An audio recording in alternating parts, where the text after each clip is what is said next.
प्यारे बच्चों, हम लोगों ने पूर्ण संख्याओं का योग का प्रगुण पढ़ चुके हैं ना। Yes sir. उसमें 4 नियम हमने बताया था।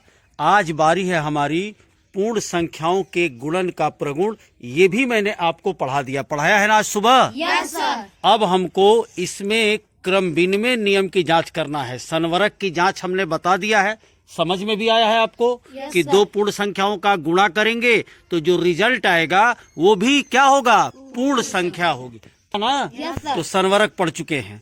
बाकी इसमें 4 नियम था योग वाले में, और गुणन वाले में कितना नियम है? 7 नियम है मुख्यतः। कितना नियम है? 7 नियम पढ़ाया जा चुका है। ये चीज है कि आपका गुणन का संवरक नियम, गुणन का क्रम विनिमय नियम, शून्य का गुणन नियम, गुणन का तत्समक, गुणन का साहचर्य, और आपका इसके बाद गुणन संक्रिया का योग पर वितरण। इसी पर सवाल करना है बेटा, ठीक ना। सवाल इसी पर करना है, ये ध्यान रहे। उसके बाद है गुणन के घटाने पर नियम, ठीक है। लेकिन ये सारा चीज जो आपने पढ़ा है, ये तभी हम समझेंगे कि आप समझ चुके हैं जब ये अभ्यास के प्रश्नों को आप हल करेंगे पूरा। लेकिन जब तक आप इसको करोगे नहीं, क्योंकि अभ्यास से और करके सीखने से ही ज्ञान बढ़ता है। करना होगा और घर पे भी आपको दोहराना होगा, तभी जाके दिमाग में बात बैठेगी। आइए यहाँ हम सबसे पहले क्रम विनिमय नियम की पुष्टि के लिए आज हम इकट्ठा हुए हैं, क्योंकि नियम तो 7 हो गया है। इसमें गुणन का 7 नियम आपने पढ़ लिया है, तो नियम आपको पढ़ाया गया है। आइए हम आज पुष्टि करते हैं, गुणा के क्रम विनिमय नियम की पुष्टि करते हैं। क्या है, एक बार फिर दोहरा देते हैं कि पूर्ण संख्या युग्म में उनके क्रम को बदलने पर भी गुणनफल समान होता है। यानी 3 में 5 का गुणा करेंगे या 5 में 3, यानी क्रम विनिमय बदल दिया तो भी मान वही आता है। इसको कैसे हम समझेंगे, आइए हम दिखाते हैं एक रोचक गतिविधि के माध्यम से। ये जैसे देखो, आप इधर देख रहे हो, ये 6 स्तंभ है, 6 स्तंभ, और इस वाले को पंक्ति बोलते हैं, ठीक ना। पंक्ति कितनी? 1 2 3 4, ठीक।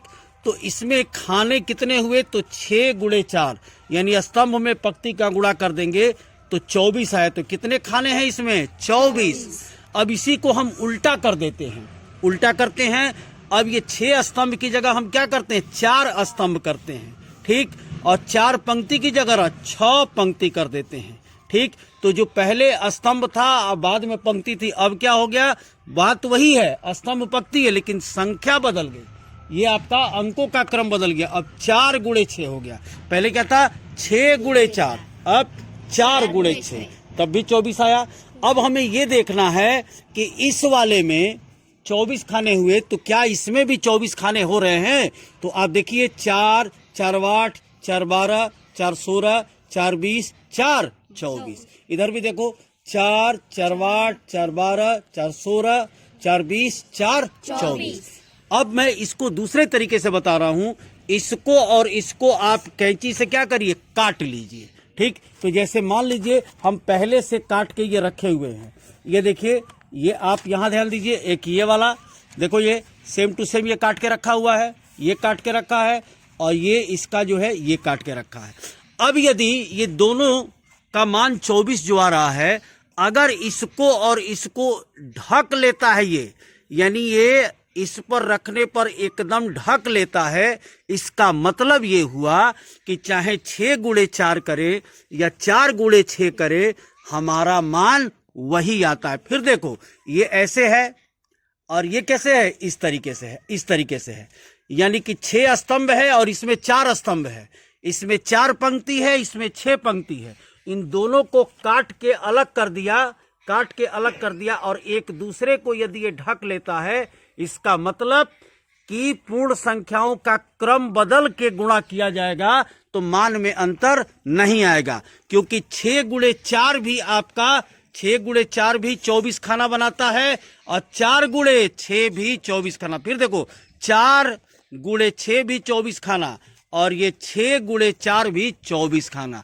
इस प्रकार ये पुष्टि होती है कि पूर्ण संख्याओं में 2 संख्याओं का क्रम बदल के गुणा किया जाए तो मान में अंतर नहीं आएगा। क्रम विनिमय नियम की पुष्टि हो रही है ना? इसमें कहीं दुविधा है नहीं। तुम पूर्ण संख्या कोई भी ले सकते हो, समझ गए?